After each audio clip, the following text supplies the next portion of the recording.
Assalamualaikum warahmatullahi wabarakatuh. Waalaikumsalam warahmatullahi Waalaikumsalam warahmatullahi wabarakatuh. wabarakatuh. Perkenalkan kami dari kelompok 1 yang akan membacakan materi tentang teori ilmu sosial. Perkenalkan, nama saya Aldi Satria Pamungkas dengan NIM D1B0 22206. Saya Indah Fatona Tunisa dengan NIM D1B022186. Saya Kusima Rafifa dengan NIM D1B02211. Saya Alisa Artiana Puri dengan NIM D1B022183. Dengan saya Raja Stria Pameswara dengan NIM D1B022192. Baiklah, langsung saja untuk materinya.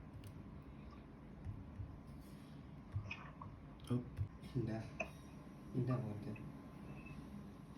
Akan dibacakan oleh Indah. Silahkan Indah. Pengertian sosiologi.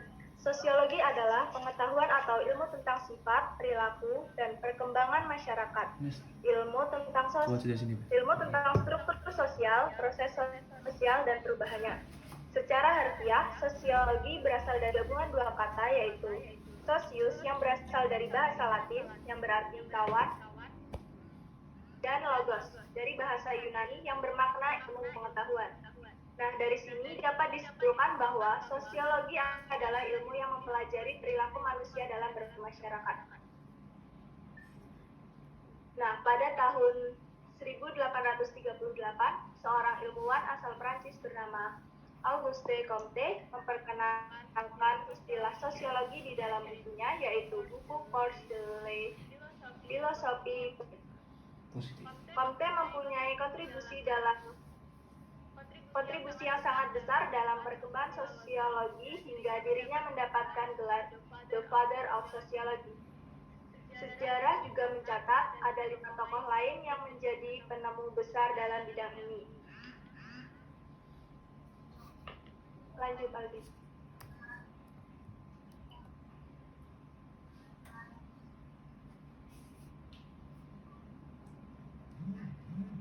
Terus Indah. Nah, penemu ini yaitu Auguste Comte tadi yang mendefinisikan sosiologi sebagai ilmu positif. Yang kedua, Emile Durkheim. Dari kumpulan faktor terkait cara berpikir dan bertindak tersebut, Durkheim meyakini adanya kekuatan untuk mengendalikan individu. Dan dia menemukan bahwa sosiologi sebagai ilmu yang mengkaji fakta dan institusi sosial dalam berbagai tatanan masyarakat. Yang ketiga, Karl Marx. Marx tidak secara eksplisit mendefinisikan sosiologi, tetapi dalam The Communist Manifesto dirinya meyakini bahwa masyarakat atau proletar perlu dibebaskan dari sistem kapitalis. Berarti dapat disimpulkan bahwa sosiologi dipercaya dapat melawan penindasan dan melahirkan masyarakat tanpa kelas. Yang keempat, Max Weber. Sosiologi berlaku sebagai studi yang meninjau tindakan sosial guna menjelaskan hubungan sebab akibat dari fenomena sosial tertentu. Yang kelima, Herbert Spencer.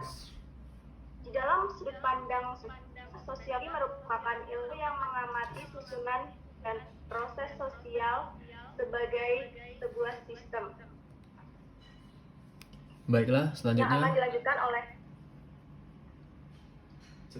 Baiklah, selanjutnya sejarah sosiologi akan dibacakan oleh Kusima. Silakan Kusima.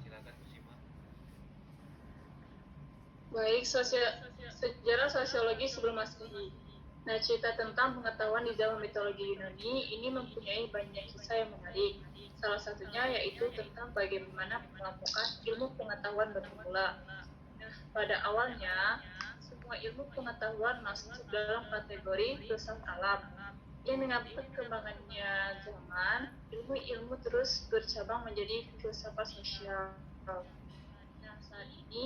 saat itu filsafat sosial lebih membahas bagaimana seseorang seharusnya beretika dan bersikap dalam kehidupan bermasyarakat. Plato dan Aristoteles merupakan ilmuwan di zaman itu. Memusatkan perhatian yang berbeda. Plato memfokuskan diri pada sosiologi dalam bernegara, sementara Aristoteles memfokuskan diri pada etika sosial.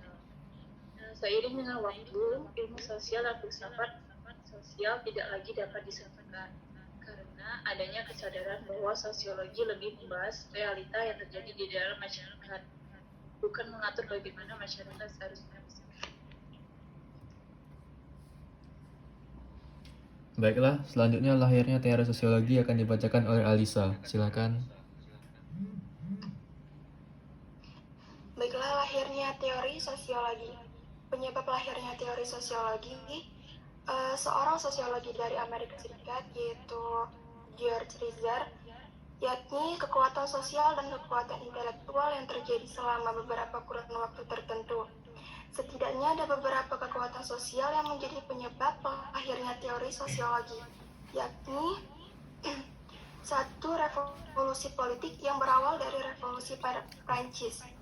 Peristiwa berdarah yang terjadi pada tahun 1789 tersebut membawa dampak positif sekaligus dampak negatif dalam kehidupan masyarakat. Dampak negatif terhadap masyarakat adalah terjadinya kaos dan masyarakat tidak memiliki struktur yang teratur. Yang kedua, revolusi industri dan kapitalisme.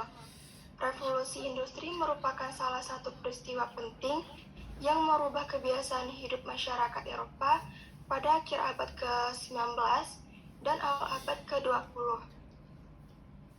Revolusi industri dan beberapa kejadian terdekatnya mentransformasikan masyarakat saat itu dari budaya bertani berubah haluan menjadi budaya industri. Hal ini mengakibatkan banyaknya petani yang pindah ke kota untuk bekerja di industri-industri.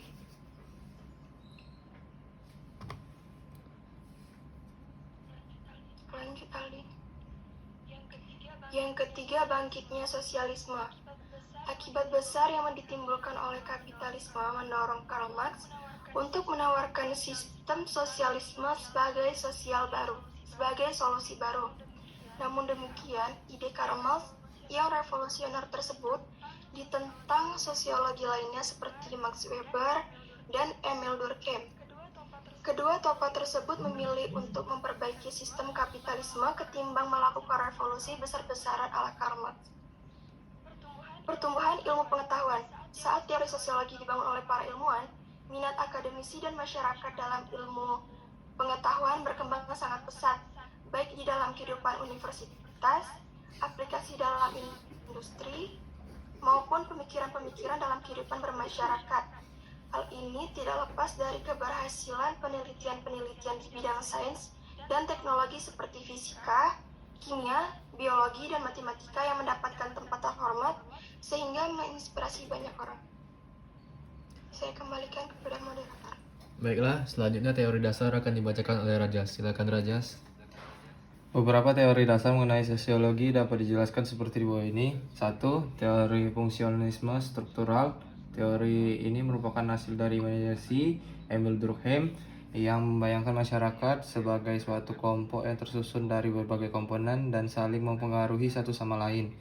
2. Teori konflik. Teori ini merupakan hasil dari pemikiran Karl Marx yang menyebutkan bahwa perbedaan kepentingan yang diusung masing-masing kelas sosial dapat menciptakan hubungan sosial berkonflik. Kelas sosial yang terbagi menjadi dua, yaitu bourgeois, orang-orang kaya, dan proletar, orang-orang biasa, akan menciptakan jarak sosial yang dinamakan kesenjangan sosial. 3. Teori interaksionalisme simbolik. Teori ini memberikan analisa tentang masyarakat berdasarkan subjektivitas yang diciptakan oleh individu dalam interaksi sosial. Teori ini meyakini bahwa seseorang bergerak berdasarkan apa yang diyakini selama ini, bukan secara objektif. Keyakinan tersebut kemudian dinamakan sebagai representasi sosial yang memberikan definisi dalam kehidupan sosial. Baiklah, untuk kesimpulannya, sosiologi adalah pengetahuan atau ilmu tentang sifat, perilaku, dan perkembangan masyarakat. Ilmu tentang struktur sosial, proses sosial, dan perubahannya. Sosiologi memiliki beberapa teori seperti teori fungsional, konflik, dan lain-lain. Beberapa ahli yang mendefinisikan teori ilmu sosiologi adalah Auguste Comte, Emile Durkheim, Karl Marx, Max Weber, dan Herbert Spencer. Penyebab lahirnya teori sosiologi George Riters, seorang sosiologi dari Amerika Serikat, yakni kekuatan sosial dan kekuatan intelektual yang terjadi selama beberapa kurun waktu tertentu. Ada beberapa kekuatan sosial yang menjadi penyebab lahirnya teori sosiologi, yakni 1. Revolusi politik yang berawal dari revolusi Prancis. 2. Revolusi industri dan kapitalisme. 3. Bangkitnya sosialisme. 4. Pertumbuhan ilmu pengetahuan. Beberapa teori dasar mengenai sosiologi, teori fungsionalisme struktural, teori konflik, dan teori interaksionisme simbolik. Baiklah, jika ada yang ingin tanyakan, dipersilahkan. Ada yang ingin bertanya? Saya. Iya, sebutkan nama dan NIM dan pertanyaannya. Perkenalkan, nama saya Rismawati dengan NIM D1B0221993. Saya ingin bertanya kepada kelompok 1. Pertanyaannya yaitu, apa yang latar belakangi lahirnya sosiologi pedesaan dalam masyarakat? Terima kasih. Baiklah, ada lagi? Saya bang, Oh iya, silakan Bang. perkenalkan. Bang, bertanya ya Bang, jangan gila. Ya, perkenalkan nama saya Reni Kohloman Rahab dengan NIM D1B0222210. Ingin bertanya ke kelompok 1. Iya. Pertanyaannya, bagaimana pandangan teori interaksionisme simbolik terhadap masalah sosial dan berikan contoh. Sekian, terima kasih. Baiklah, ada lagi yang tanyakan? Oh ya, agak cepat ya, nyatat. Iya, silakan. Perkenalkan, nama saya Yuni Adrianti dengan NIM D1B0222197. Saya ingin bertanya, dalam peristiwa berdarah yang terjadi pada tahun 1789, itu kan membawa dampak negatif dan juga dampak positif. Nah, coba berikan contoh dampaknya. Oke, baiklah, kami tutup dulu sesi pertanyaan dan akan segera dijawab. Jadi harap bersabar ya. Baiklah, untuk jawaban dari pertanyaan tadi akan dijawabkan oleh teman-teman saya. Dipersilakan. Baiklah, saya akan menjawab pertanyaan dari Yuni. Dampak negatifnya, revolusi Prancis memberikan banyak dampak terhadap pemerintahan Prancis sendiri maupun negara lain, salah satunya di Indonesia. Dampak dari negatifnya di bidang politik, setelah terjadinya revolusi Prancis, sistem politik di Prancis jelas terlihat di mana kekuasaan absolut sangat dikecam oleh rakyat. Paham liberal pun juga muncul kemudian menyebarkan hingga ke penjuru dunia seperti Spanyol, Jerman, Rusia, Australia, dan Italia. Di bidang sosial, dampak yang terjadi yaitu sertifikasi sosial di negara Prancis telah dihapuskan serta memberikan hak dan kewajiban yang sama terhadap seluruh rakyat. Kemudian memberikan kebebasan dalam menentukan agama, pendidikan, dan pekerjaan. Dan dampak positifnya bagi Indonesia, paham demokrasi, pemerintahan Belanda saat ini berkuasa di Indonesia memutuskan kaum Bumiputra harus mengikuti wajib militer untuk memperkuatkan keamanan. Mendengar hal itu, Budi Utomo kemudian mengirimkan wakilnya yaitu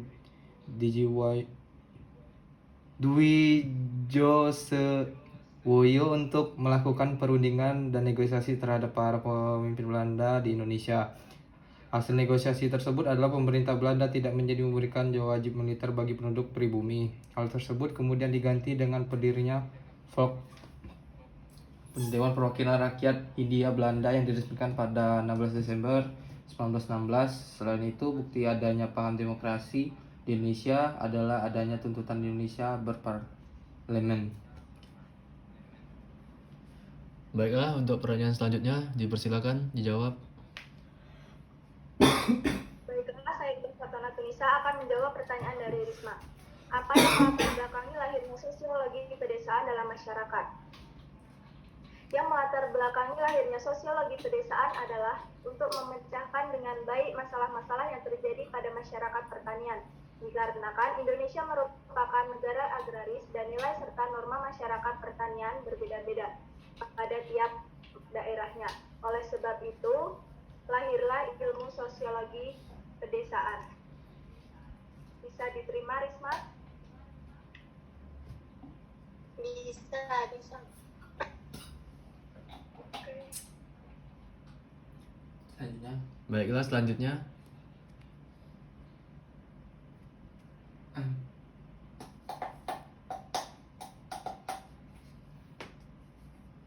Baiklah, saya akan menjawab pertanyaan dari Roy. Bagaimana pandangan teori interaksionisme simbolik terhadap masalah sosial dan berikan contoh? Menurut pandangan teori interaksionisme simbolik, masalah sosial dilihat sebagai interaksi simbolis antara individu yang tidak memiliki masalah sosial dengan individu yang memiliki masalah sosial. Contoh, seorang remaja yang bergabung dengan teman-temannya yang merokok, maka lama-kelamaan akan mengikuti pola tersebut. Apakah bisa dipahami, Roy?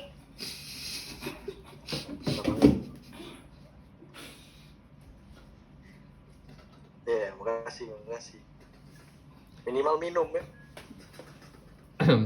Baiklah, jika disudahi sesi pertanyaan kami hari ini, sekian dari kelompok kami. Assalamualaikum warahmatullahi wabarakatuh. Waalaikumsalam warahmatullahi wabarakatuh. Weh, kelompok